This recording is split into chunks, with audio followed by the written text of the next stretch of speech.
नारायण नारायण नारायण नारायण।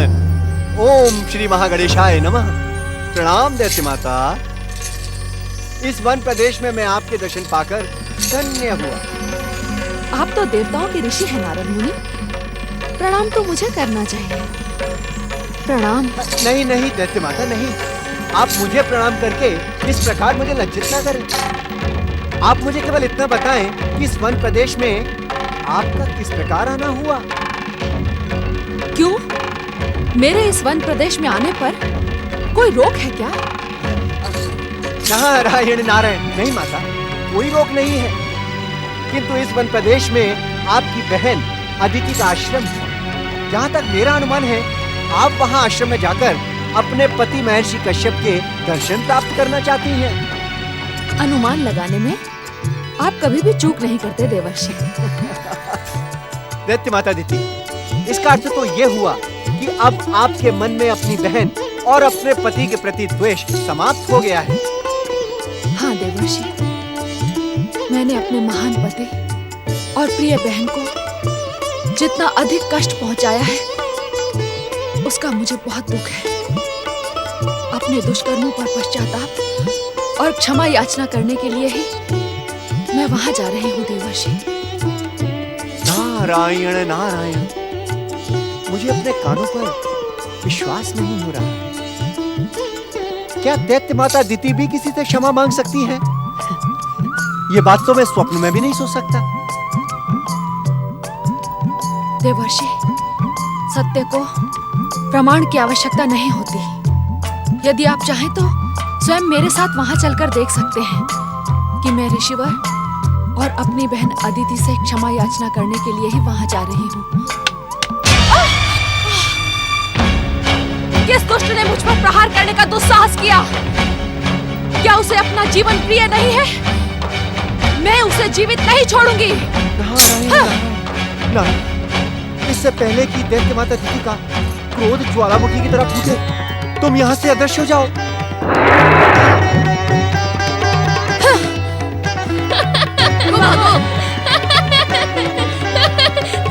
दुष्टता करने वाले को दंडित करना संसार का नियम है। प्रहार करने वाले को मैं जीवित नहीं छोड़ूंगी। दैत्य माता नमो नमः, ज्येष्ठ माता नमो नमः, अतिथि माता नमो नमः। महोत्कट, क्या वो गिल्ली तुमने चलाई थी वत्स? नहीं दैत्य माता, मेरे साथ कुछ उत्पाती बालक खेल रहे थे जो आपको देखते ही भाग खड़े हुए। मैं चाहता तो मैं भी भाग सकता था, परंतु आपके दर्शन करके भागना आपका अपमान होता, इसीलिए। मैं समझ गई वत्स, तुम्हारे साथ अवश्य ही दुष्ट दैत्य शत्रु खेल रहे होंगे जो मुझे देखते ही अपने प्राणों के भय से भाग गए। मुझे भी ऐसा ही प्रतीत होता है ज्येष्ठ माता। भागने पर भी वे मेरे क्रोध से बच नहीं सकते महोत्कट। मैं उन्हें अवश्य दंडित करूंगी। ज्येष्ठ माता, क्या आप माताश्री और पिताश्री से भेंट करने आई हैं? हाँ वत्स, मैं तुम्हारे पिताश्री को उनके आश्रम ले जाने के लिए आई हूँ। उनके बिना कश्यप आश्रम सूना पड़ा है। अर्थात आप माता अदिति और मुझे भी अपने साथ ले जाना चाहती हैं, क्योंकि पिताश्री के बिना तो हम दोनों रह नहीं सकते। पधारे ज्येष्ठ माताश्री।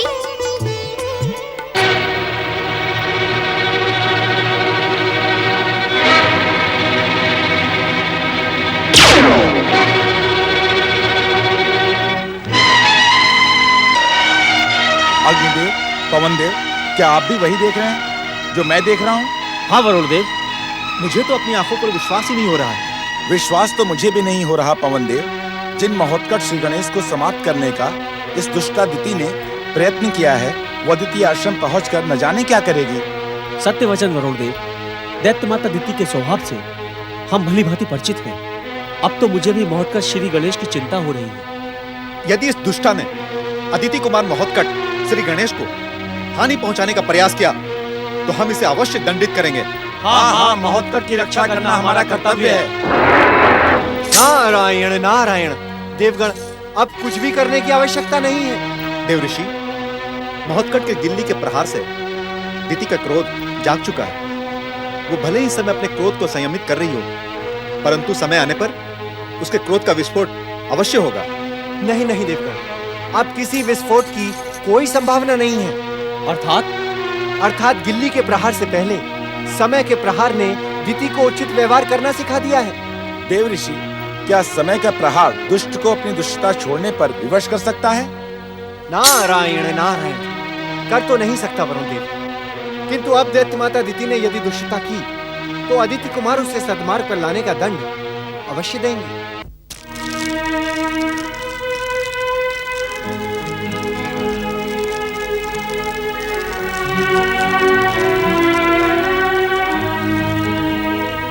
स्वामी, महोत्कट को आश्रम से गए कितना विलंब हो गया। मैं कभी इतनी देर तक आश्रम से दूर नहीं रहता।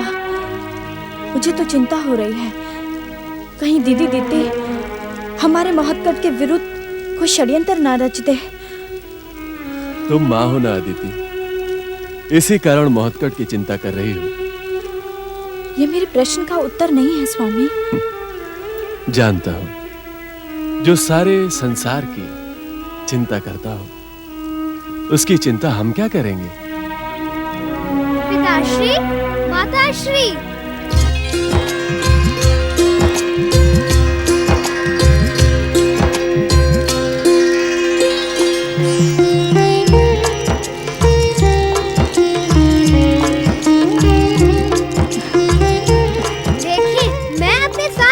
पूज्य बड़ी माता को लेकर आया हूँ।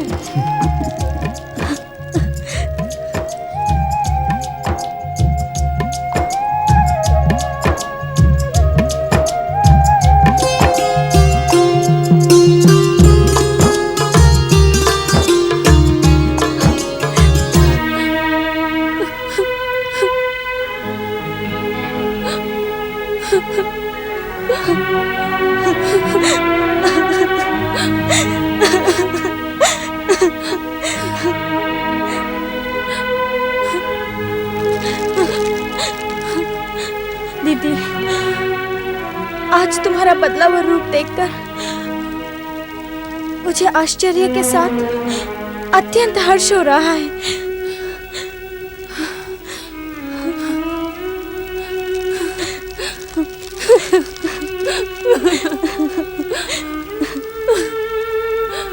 दीदी, ऐसा प्रतीत हो रहा है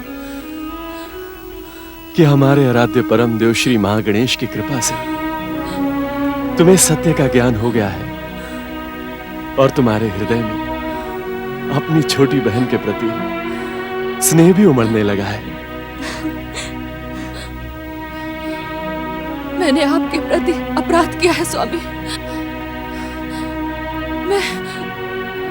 मैं तुम्हारी भी अपराधीन हूँ अदिति।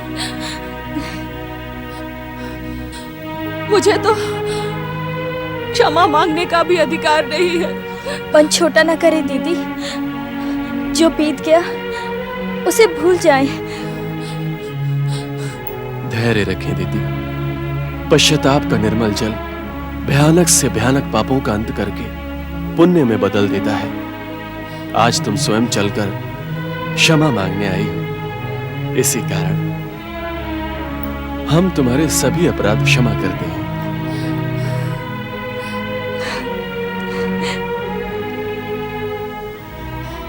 स्वामी, मैं उस आश्रम में अकेले रहते रहते थक गई हूँ।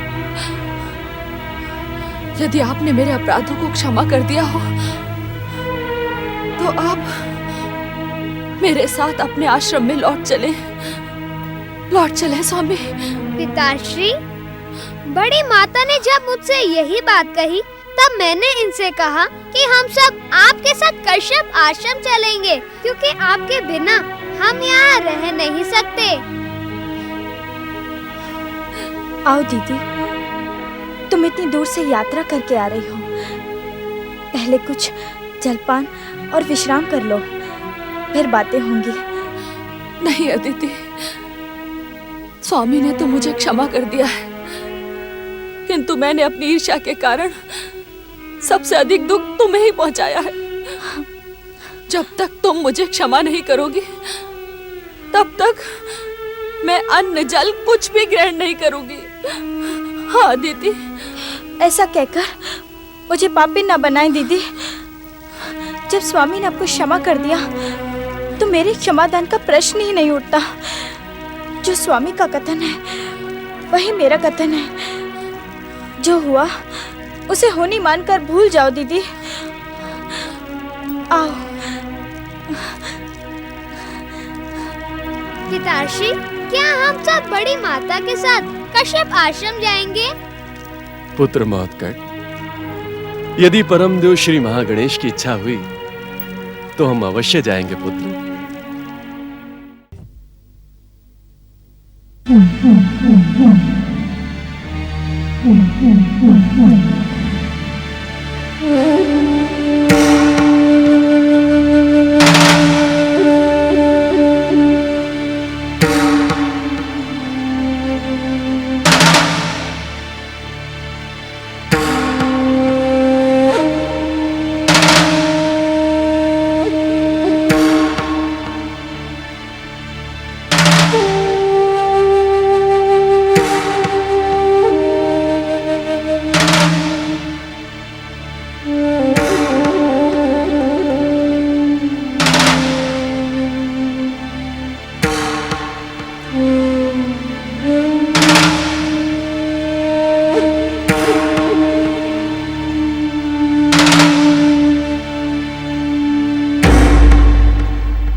दुष्ट महोत्कट गणेश, तूने मेरी सारी योजनाओं पर पानी फेर दिया।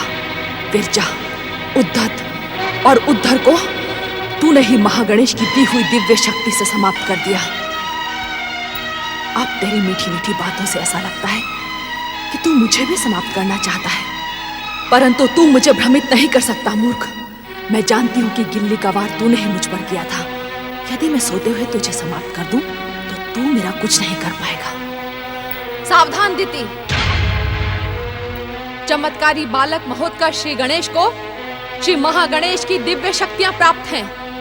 वो सोते समय भी तेरे मन की बात अवश्य सुन रहा होगा, इसीलिए उसे मारने का विचार छोड़ दे।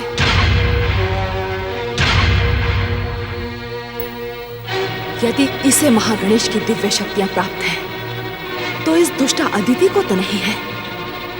आज मैं अदिति को समाप्त करके इस दुष्ट बालक महोत्कट को अनाथ बना दूंगी, अनाथ बना दूंगी। हाँ।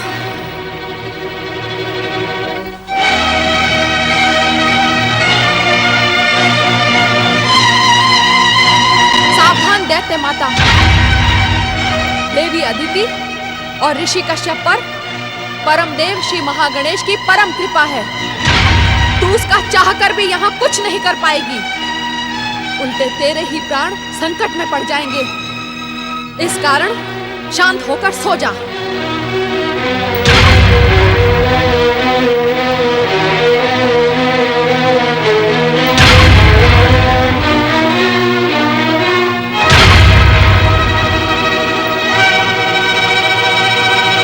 क्या हुआ बड़ी माताश्री? क्या आपको जल की आवश्यकता है?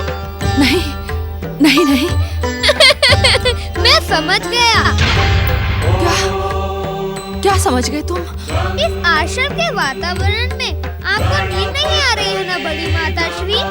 सत्य भी है, स्थान बदलने से नींद में बाधा पड़ती ही है। हाँ महोत्कट, मुझे नींद नहीं आ रही है। किंतु मैं एक ऐसा उपाय जानता हूँ जिससे आपको नींद आ जाएगी। उपाय? कैसा उपाय? बड़ी माताश्री, आप लेट जाइए, मैं आपके पैर दबाता हूँ। मेरी सेवा से आपको शांति मिलेगी और आपको नींद आ जाएगी। नहीं नहीं, ये उचित नहीं होगा। पुत्र यदि माता पिता की सेवा करे तो उससे अधिक और उचित क्या हो सकता है बड़ी माताश्री?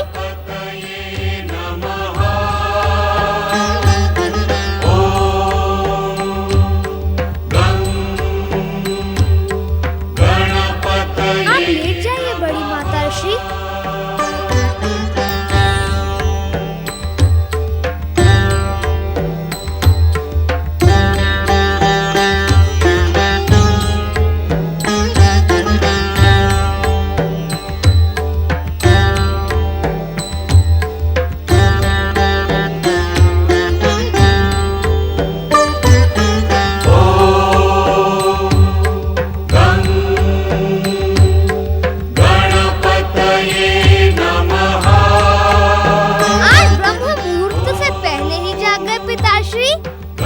सेवा भावना का अद्भुत दृश्य जो देखना था पुत्र।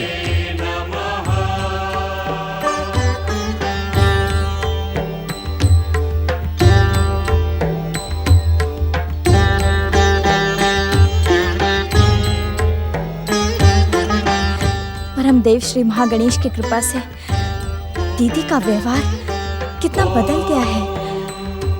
अब महोत्कट की सेवा भावना से दीदी में और अधिक परिवर्तन आएगा। स्वामी, हमें दीदी की प्रसन्नता के लिए कश्यप आश्रम चलना चाहिए। तुम कितनी भोली हो माँ। संभवतः इसी कारण तुम माँ हो। माँ तो दुष्टों से भी ममता करती है, परंतु दुष्ट अपनी दुष्टता कभी नहीं छोड़ता। स्वामी, आपने मेरी बात का उत्तर नहीं दिया। यदि परमदेव श्री महागणेश की इच्छा होगी तो हम कश्यप आश्रम अवश्य जाएंगे देवी।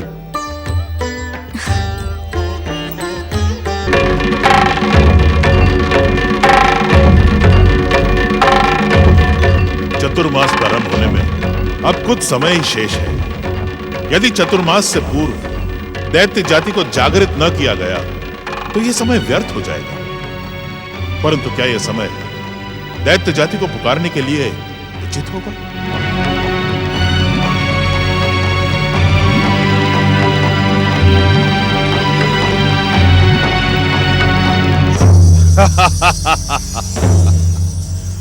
दैत्यों के गुरु शुक्राचार्य उचित और अनुचित की चिंता कब से करने लगे? दैत्य जाति के उज्जवल भविष्य के लिए मुझे उचित अनुचित की चिंता करनी पड़ती है, किंतु तुम्हारी चिंता का परिणाम कभी भी शुभ नहीं होता। दैत्य जाति का उत्थान तुम्हारे द्वारा होता है, किंतु त्रिदेव और त्रिदेवियां उसे समाप्त करने की भूमिका रच देती है। और इस समय तो महागणेश ही तुम्हारे शत्रु बने हुए हैं। तुम जिस दैत्य को सफलता के शिखर तक पहुंचाना चाहते हो, महागणेश और उनके अवतार उसे समाप्त कर देते हैं। मैं इस सत्य को जानता हूं, तो महागणेश का विरोध क्यों नहीं करते? परमदेव श्री महागणेश का विरोध, ये कैसी मूर्खतापूर्ण बात कर रहे हो तुम। जैसे मूर्खतापूर्ण कार्य तुम कर रहे हो शुक्राचार्य, मेरा कार्य मूर्खतापूर्ण कैसे हो गया? तनिक सोचो शुक्राचार्य। एक ओर तो तुम तामसिक शक्तियों को जगाकर महागणेश के संसार में उपद्रव मचाना चाहते हो, और दूसरी ओर उन्हीं महागणेश के अवतार श्री गणेश के पिता महादेव शिव शंकर की आराधना करने का ढोंग करते हो। क्या तुम्हारा यह कार्य मूर्खतापूर्ण नहीं है? नहीं, शिव की आराधना करना किसी के लिए मूर्खतापूर्ण नहीं हो सकता। उनकी आराधना का ही प्रभाव है कि दैत्य जाति सफलता के सर्वोच्च शिखर पर पहुंची है। शुक्राचार्य, शिव की भक्ति करके भी तुम शिव को पहचान न सके। वास्तव में तो शिव तुम्हें अपनी भक्ति में भ्रमित रखकर असुरों के सर्वनाश की भूमिका रचते हैं। त्याग दो ऐसी शिव भक्ति को, ठुकरा दो ऐसी आराधना को। सावधान, सावधान। यदि तुमने अपनी वाणी पर अंकुश नहीं लगाया तो मैं तुम्हारा सर्वनाश कर दूंगा। मेरा सर्वनाश शुक्राचार्य, अथवा हमारा सर्वनाश? शिव भक्ति के मूल्य पर यह भृगुपुत्र शुक्राचार्य अपने जीवन का अंत करने में क्षण भर का संकोच भी नहीं करेगा। शुक्राचार्य को मात्र अपनी शिव भक्ति प्यारी है। तुम धन्य हो शुक्राचार्य, धन्य है तुम्हारी शिव भक्ति, और धन्य है मेरा जीवन जो तुम्हारे शरीर में आत्मा के रूप में निवास करने का मुझे अवसर मिला। अपने आराध्य पर विश्वास रखो शुक्राचार्य। तुम्हारे मन में उठती दुविधा को देखकर मैं तुम्हारी शिव भक्ति की परीक्षा लेने प्रकट हुआ था, किंतु तुम सफल हुए। दैत्य जाति के भविष्य को लेकर इस समय मेरा मन विचलित है।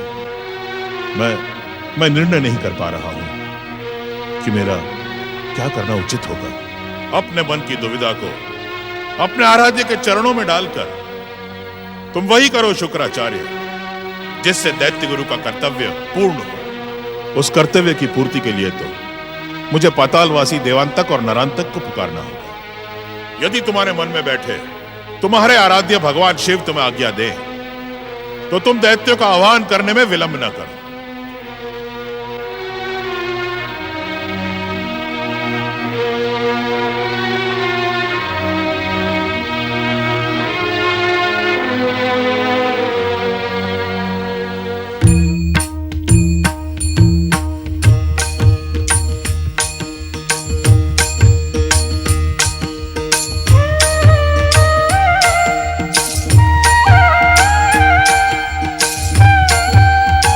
शिव शंकर, आप तो इस शुक्राचार्य के रोम रोम में बसे हुए हैं। आपकी मानसिक आज्ञा पाकर मैं पातालवासी असुर सम्राट देवांतक और नरांतक का आह्वान कर रहा हूं। ओम नमः शिवाय। पातालवासी देवांतक और नरांतक शीघ्र प्रकट हो। दैत्य गुरु शुक्राचार्य की पुकार सुनकर शीघ्र प्रकट हो देवांतक और नरांतक। दैत्य गुरु शुक्राचार्य की पुकार सुनकर शीघ्र प्रकट हो देवांतक और नरांतक। पातालवासी देवांतक और नरांतक शीघ्र प्रकट हो। देवांतक और नरांतक, तुम अपने गुरु की पुकार को इस प्रकार अनसुना नहीं कर सकते। यदि तुम अब भी प्रकट नहीं हुए तो हम तुम्हें अपनी मंत्र शक्ति से ऊपर खींच लेंगे। ओम महामंत्रेश्वर शिवाय नमः। दैत्य गुरु शुक्राचार्य, आपने हमें अपनी मंत्र शक्ति से इस प्रकार क्यों खींचा? दैत्य गुरु, क्या आप अपनी मंत्र शक्ति के बल पर हमारी दैत्य शक्ति का अपमान करना चाहते हैं? सावधान दैत्य गुरु शुक्राचार्य, अपनी मंत्र शक्ति का भय दिखाकर हमारे क्रोध को जगाने का दुस्साहस ना करें आप। देवांतक, नरांतक, अपनी आसुरी शक्ति के बल पर तुम अपने गुरु का अपमान करने की भयानक भूल कर रहे हो। मैं जानता हूं कि तुम दोनों पृथ्वीलोक आने के लिए व्यग्र थे। तुम्हारी व्यग्रता का अनुमान लगाकर ही हमने तुम्हें पुकारा है। आपका अनुमान सत्य है दैत्य गुरु। हम दोनों भाई पृथ्वीलोक पहुंचने के लिए व्यग्र थे, परंतु आपकी पुकार सुनकर हम कोई निर्णय नहीं ले पा रहे थे। तभी आपने अपनी मंत्र शक्ति से हमें पृथ्वीलोक खींच लिया। सत्य तो यह है दैत्य गुरु कि दैत्य माता अदिति के व्यवहार ने हमें चिंतित कर दिया था। उन्होंने अचानक हमें पुकारना ही रोक दिया है। उसका कारण यह है देवांतक कि स्वयं हमने दैत्य माता अदिति को तुम दोनों को पुकारने से रोक दिया था। कारण? क्योंकि वो समय तुम्हारा पृथ्वीलोक आने के लिए शुभ नहीं था। तो क्या वो शुभ समय आ गया है? नहीं, वो शुभ अवसर अब भी बहुत दूर है। तो फिर आपने अपनी मंत्र शक्ति के बल पर हमें पृथ्वीलोक पर क्यों खींचा? हम तुम दोनों को कुछ परामर्श देना चाहते हैं। हमारे जैसे बाहुबलियों को आप परामर्श देंगे? जो तुम्हें अपनी मंत्र शक्ति से पृथ्वीलोक पर खींच सकता है, क्या वो तुम्हें परामर्श नहीं दे सकता? देवांतक, नरांतक, परम देव श्री महागणेश के हाथों तुम्हारी मृत्यु पूर्व निश्चित और अटल। इस बात का संकेत स्वयं श्री महागणेश दे चुके। क्या इस विधान को आप अपनी मंत्र शक्ति से बदल नहीं सकते गुरुदेव? नहीं, परम देव श्री महागणेश त्रिदेव और त्रिदेवियों के विरुद्ध संसार की कोई भी मंत्र शक्ति प्रभावी नहीं हो सकती। हम नहीं जानते दैत्य गुरु शुक्राचार्य, आप हमारे गुरु हैं। किसी भी प्रकार इस संकट से निकलने और इस संसार पर शासन करने का उपाय बताएं।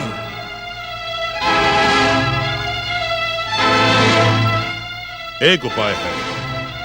अशुतोष भगवान शिव शंकर हम दैत्यों के आराध्य हैं। वे आराधना से शीघ्र प्रसन्न हो जाते हैं। यदि तुम दोनों सच्चे मन से उनकी आराधना व तपस्या करोगे तो वे प्रसन्न होकर तुम्हें अभयदान दे सकते हैं।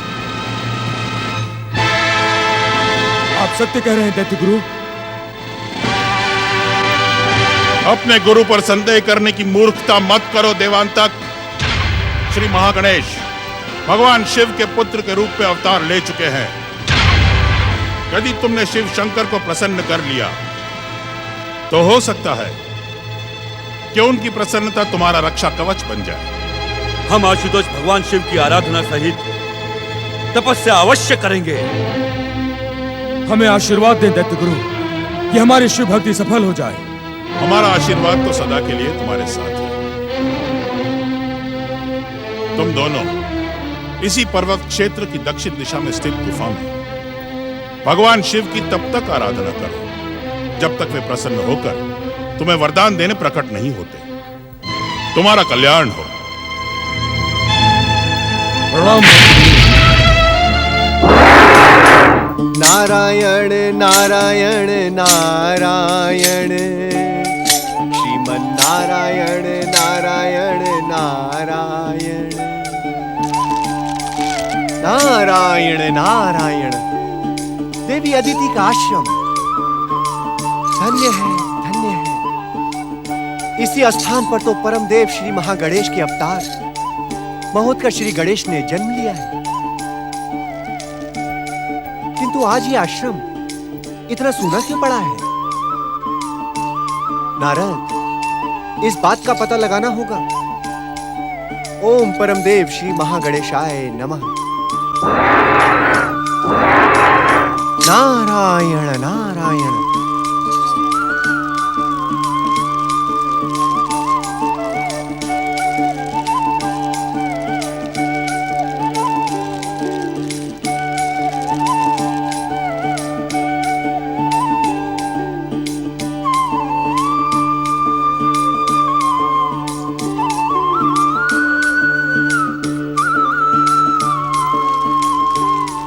नारायण नारायण। आज देव माता अदिति का आश्रम इतना शांत क्यों है? यह आश्रम तो सदैव महोत्कच की बाल लीलाओं से गूंजता रहता है। नारद, कहीं दैत्य माता अदिति महोत्कच श्री गणेश, ऋषि कश्यप और देवी अदिति को कश्यप आश्रम ले जाने में सफल तो नहीं हो गई?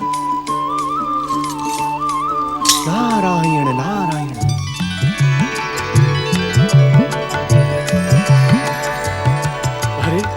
देवर्षि नारद,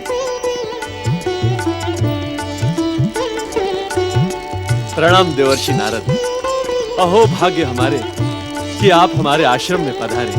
आपका स्वागत है देवर्षि। प्रणाम ऋषिवर। प्रणाम देवी। आप कब पधारे? ये प्रश्न तो मुझे आपसे पूछना चाहिए देवर्षि। नारायण नारायण। देवर्षि, हम जानते हैं कि हमारे स्नान पर जाने के पश्चात ही आप इस आश्रम में पधारे होंगे, परंतु आप किसे खोज रहे थे? भक्त तो अपने भगवान को ही खोजता रहता है देव माता, किंतु आज इस आश्रम में महोत्कच श्री गणेश और उनकी बड़ी माँ देवी अदिति नहीं दिखाई पड़ रही। मैं आप सभी को यहाँ ना पाकर सोच रहा था कि कहीं वो आपको कश्यप आश्रम ले जाने में सफल तो नहीं हो गई। दीदी की तो यही इच्छा है देवर्षि, परंतु हम इस स्थान को छोड़ना नहीं चाहते।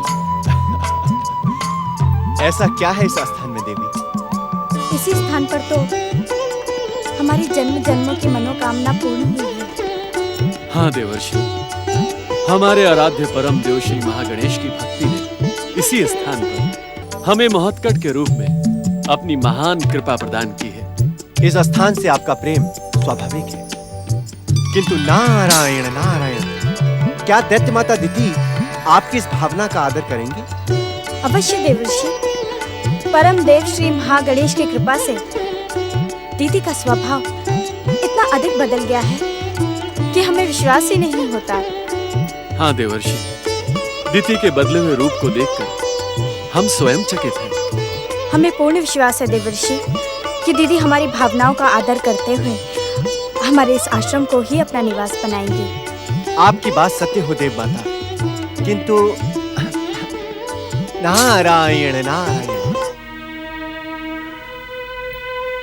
मैंने सुना है देवर्षि कि आपके नारायण नारायण कहने में सारे संकेत छुपे होते हैं, परंतु दीति के विषय में नारायण नारायण का अर्थ हम समझ नहीं सके। आप मुझे आदर देने के लिए ऐसा कह रहे हैं ऋषिवर, अन्यथा आप जैसे परमदेव श्री महागणेश के भक्त से इस संसार का कौन सा रहस्य छिपा रह सकता है? देवर्षि, हम वास्तव में आपके कहने का अर्थ नहीं समझे। नारायण नारायण देव माता अदिति, ये सत्य है कि श्री महागणेश की कृपा से आपकी बहन देवी अदिति के हृदय में परिवर्तन हुआ है, किंतु ये परिवर्तन स्थायी रहे, यही मेरी शुभकामना है। क्या आपको दीदी का स्वभाव पुनः बदल जाने की आशंका है? देवी अदिति, आपकी बहन अर्थात दैत्य माता अदिति का स्वभाव किस समय बदल जाए और किस समय क्या कर बैठे, इसका अनुमान किसी के लिए भी लगा पाना असंभव है। नारायण नारायण। स्वामी, देवर्षि ने हमें दीदी की ओर से सावधान हो जाने का संकेत दे दिया है। मुझे मौतकट की चिंता है, वो दीदी के साथ ही गया है। चिंतित होकर अपने मन में बसी श्री महागणेश की भक्ति को भ्रमित न करो अदिति। अपने आराध्य पर विश्वास करो, वे हम पर कभी भी संकट नहीं आने देंगे। परंतु मौतकट अभी बालक है। हाँ देवी, महोत्कट बालक अवश्य है, परंतु भयानक से भयानक राक्षस को क्षण मात्र में समाप्त करने वाला योद्धा और परम देव श्री महागणेश का अवतार है। देवी, उसकी दिव्य शक्तियों पर विश्वास रखें।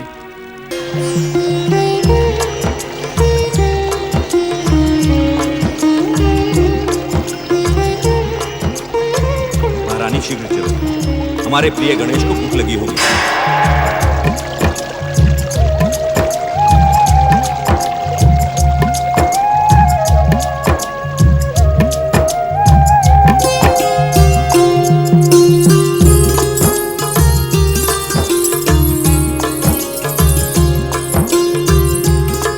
हमारा प्रिय गणेश कहाँ गया? क्या बात है, तुम दोनों मुस्कुरा क्यों रही हो? महारानी, गौरी पुत्र गणेश बहुत नटखट और चतुर हैं। कभी कभी वो सामने होने पर भी दिखाई नहीं देते। हाँ महारानी, भली भांति देख लीजिए, वे हमें यही कहीं मिल जाएंगे। मुझे भी ऐसा ही प्रतीत होता है कि हमारा प्रिय गणेश यहीं कहीं आसपास है। तुम दोनों भी अपने अपने थाल रखकर हमारे प्रिय गणेश को ढूंढो। जी। हमारे प्रिय गणेश को अपने नाना नानी से हास्य विनोद करना बहुत ही प्रिय लगता है। क्यों ना हम पार्वती को जगाकर ही पूछ लें? इसे तो अवश्य पता होगा कि हमारे प्रिय गणेश कहाँ हैं।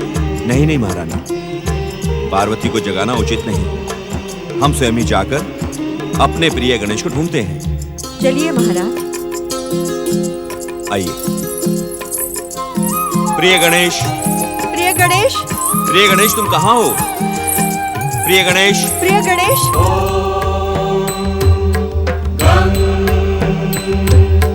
गणपतये नमः।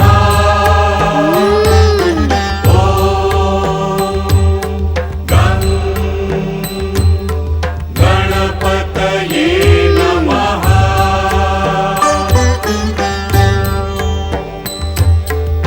प्रिय गणेश। हमारा प्रिय गणेश गया कहाँ? पता नहीं।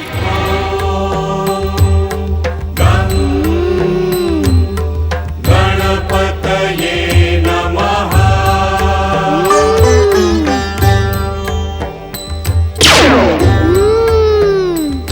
चलिए। प्रिय गणेश,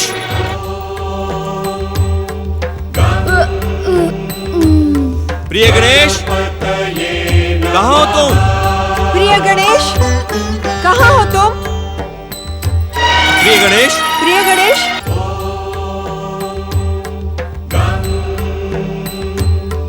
गणपतये नमः।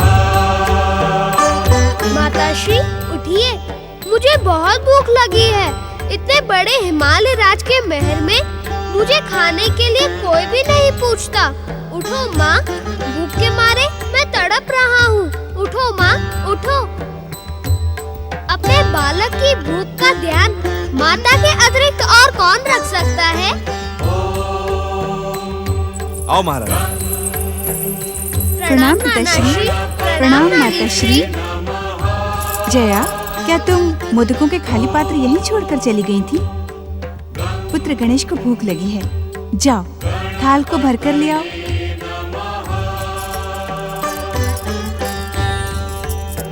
पुत्री पार्वती, ये सारे के सारे थाल मोदकों से भरे हुए थे, देखते ही देखते रिक्त हो गए। मुझे तो ऐसा प्रतीत होता है कि तुम्हारे आसपास कैलाश से आए हुए अदृश्य भूत प्रेत मंडरा रहे हैं, जो बार बार मोदकों को खा जाते हैं। नहीं पिताश्री, मेरे साथ कैलाश से कोई भूत प्रेत नहीं आए। तुम्हें कुछ भ्रम होगा पुत्री। भ्रम नहीं पिताश्री, यदि वे यहाँ आए होते तो मेरी दृष्टि से बच नहीं सकते थे।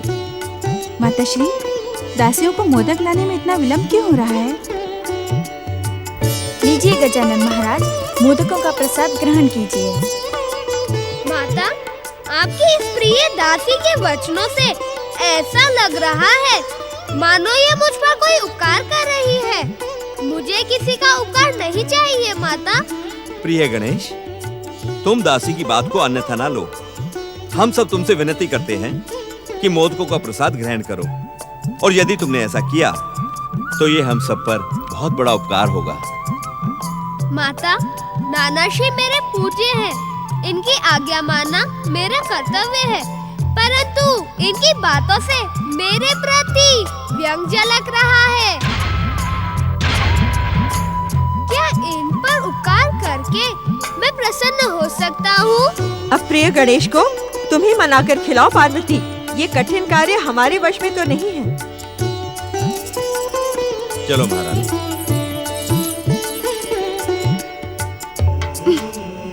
बातें ना बनाकर यदि शांति से मोदक खा लेते तो क्या अनुचित हो जाता? देखो नाना नानी कितने दुखी होकर चले गए। चलो अब खा लो ये मोदक। मुझे भूख नहीं है माता, अब मैं कुछ भी नहीं खा पाऊंगा।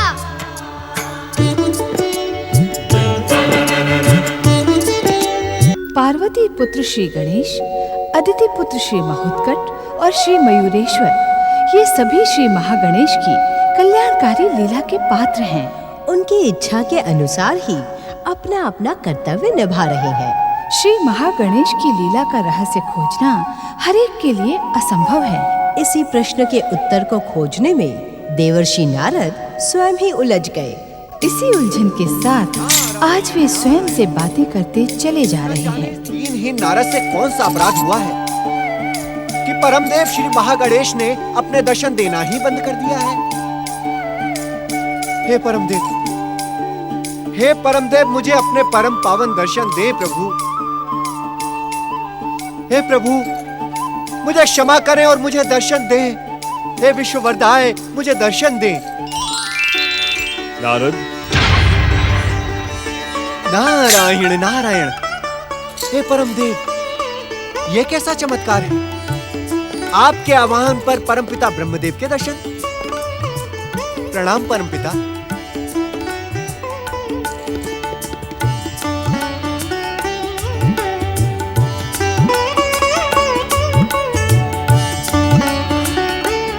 हे परमपिता, क्या आपके इस मानस पुत्र से कोई भूल हुई है जो आप इस प्रकार उपेक्षा भरी दृष्टि से मुझे देख रहे हैं? तुम क्या समझते हो नारद, हमें तुम्हारी गतिविधियों का ध्यान नहीं?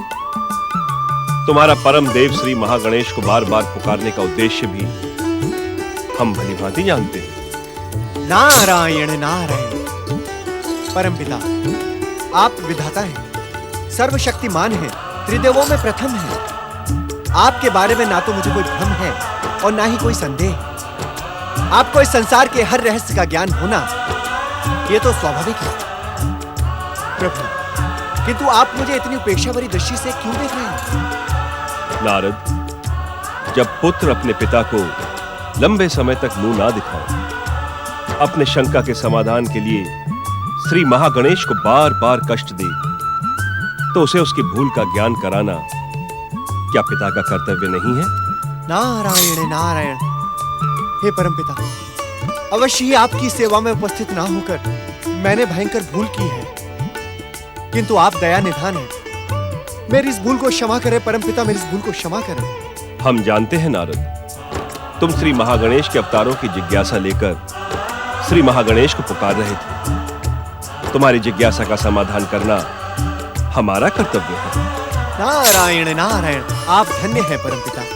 सुनो नारद, गौरीपुत्र श्री गणेश अपनी माता पार्वती के समीप हिमालय महल पहुंच चुके हैं। उधर अदिति पुत्र महोत्कट कश्यप अदिति को पुत्र सुख प्रदान कर रहे हैं। परमपिता, क्या मयूरेश्वर श्री महागणेश ज्योति में विलीन हो चुके हैं? नहीं नारद, कोई भी अवतार अपना कार्य पूर्ण किए बिना अपने मूल रूप में विलीन नहीं होता। मयूरेश्वर श्री गणेश को अभी कई महान कार्य करने हैं। वे उसी की प्रतीक्षा कर रहे हैं। समय आने पर वे स्वयं प्रकट होंगे। नारायण नारायण। इस समय हम तुम्हें इतना संकेत अवश्य दे सकते हैं नारद कि पातालवासी देवांतक और नरांतक शुक्राचार्य की आज्ञा से पृथ्वीलोक जाकर शिव शंकर की आराधना के साथ तपस्या प्रारंभ कर चुके हैं। परमपिता, किंतु युगों पूर्व परम देव श्री महागणेश ने स्वयं भविष्यवाणी की थी कि उनके अवतार महोत्कट श्री गणेश द्वारा देवांतक और नरांतक का संहार होगा। परम देव श्री महागणेश का कथन विधि का विधान और संसार का अटल सत्य है नारद। उस पर विश्वास करो और धैर्यपूर्वक प्रतीक्षा करो।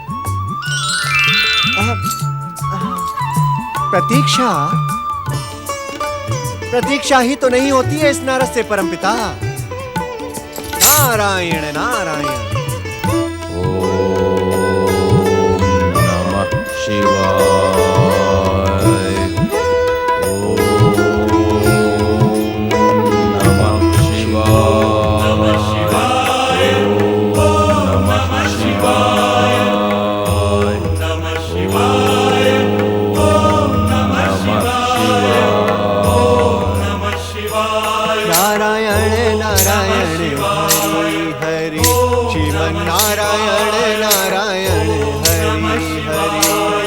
नारायण नारायण हरि हरि।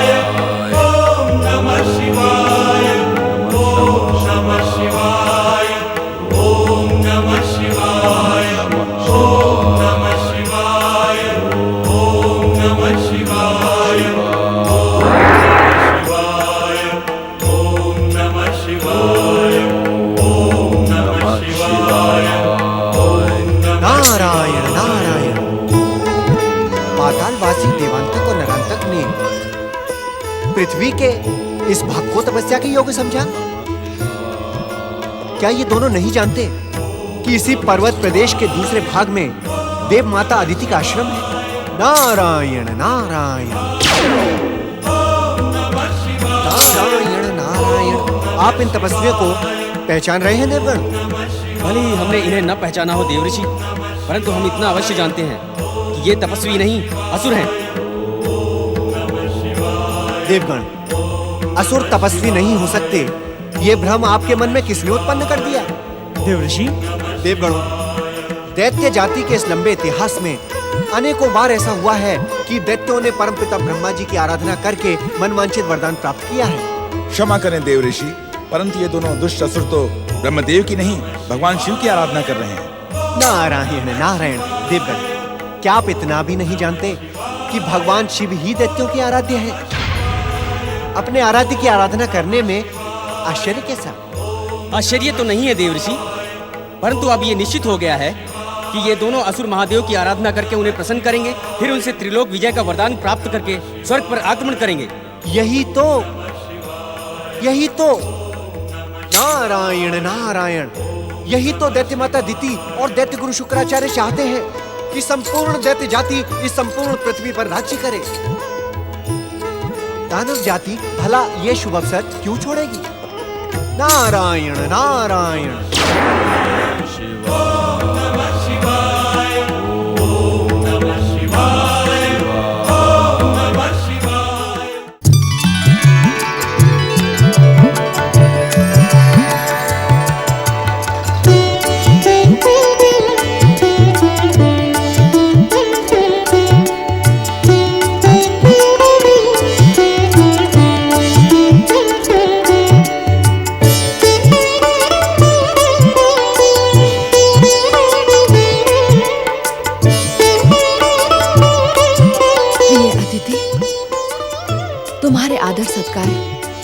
और तुम्हारे पुत्र महोत्कट की सेवा से मैं अत्यंत प्रसन्न हूँ। तुम नहीं जानती दीदी, तुम्हारा बदला हुआ रूप और स्वभाव देखकर हम सब कितने अधिक प्रसन्न हैं। सत्य तो यह है कि हमारे जीवन भर की आराधना सफल हो गई। श्री महागणेश की कृपा से अब हम दोनों बहनें सौत नहीं, सखी बन गई हैं। बहनें होते हुए भी हमारे पिताश्री ने हमें सौत बना दिया। इस सत्य को हम कभी नहीं बदल सकते अदिति। जो बीत गया उस पर दुख करके क्या लाभ दीदी? पिताश्री ने वही किया जो हमारी इच्छा थी। यदि हमारे बीच इसी प्रकार प्रेम भाव रहे तो कोई अंतर नहीं पड़ता। अदिति, इसी प्रेम भाव की दुहाई देकर मैं तुमसे एक प्रार्थना करना चाहती हूँ। यदि तुम आज्ञा दो तो निवेदन करो। अवश्य दीदी, तुम निवेदन नहीं आज्ञा करो। मैं जानती हूँ बहन, मेरा कथन सुनकर तुम्हें आघात लगेगा, इसीलिए कहने में संकोच कर रही हूँ। अपनी प्रसन्नता के लिए मेरी चिंता ना करो, निसंकोच कहो। क्या कहना चाहती हो दीदी? अदिति, यदि तुम मुझे प्रसन्न करना चाहती हो तो तुम मुझे स्वामी को मेरे साथ ले जाने दो। स्वामी के बिना कश्यप आश्रम सूना पड़ा है।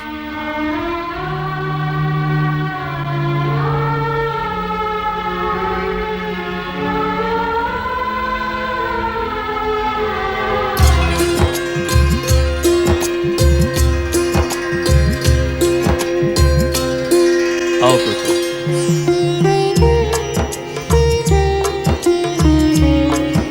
ज्येष्ठ माता नमो नमः, माताश्री नमो नमः। ज्येष्ठ माता, मैं वन से तुम्हारे लिए मीठे मीठे फल लेकर आया हूँ।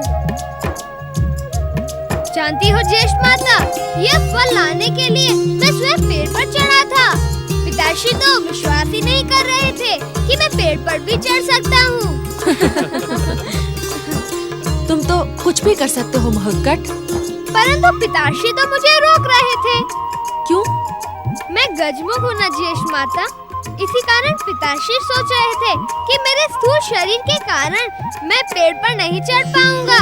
परंतु मैं तो पलक झपकते ही पेड़ पर चढ़ गया और तुम्हारे लिए फल ले आया। तुम मेरा कितना अधिक ध्यान रखते हो महोत्कट।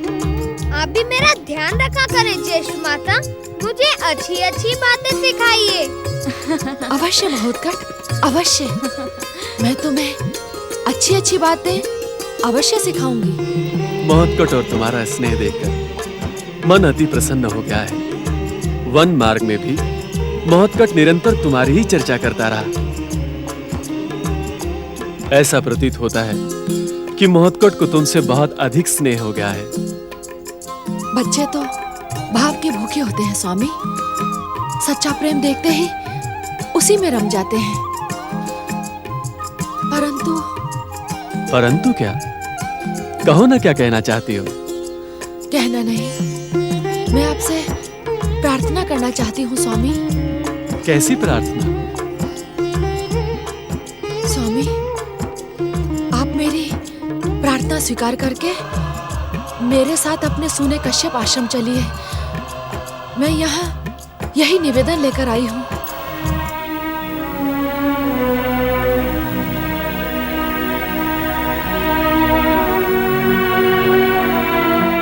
दीदी, तुम्हें किस बात का कष्ट है? जब तुम्हारे मन में अदिति के प्रति शत्रुता समाप्त हो गई है तो फिर स्थान परिवर्तन करने का अर्थ क्या है? उत्तम तो यही होगा कि हम सब मिलकर यहीं रहें। हाँ ज्येष्ठ माता, हमें यहीं रहना चाहिए। आपके यहाँ रहने से मुझे भी अकेलापन नहीं लगता। ज्येष्ठ माता, यदि आपका यहाँ मन न लगता हो तो हम सब साथ साथ कश्यप आश्रम जाएंगे। क्यों पिताश्री?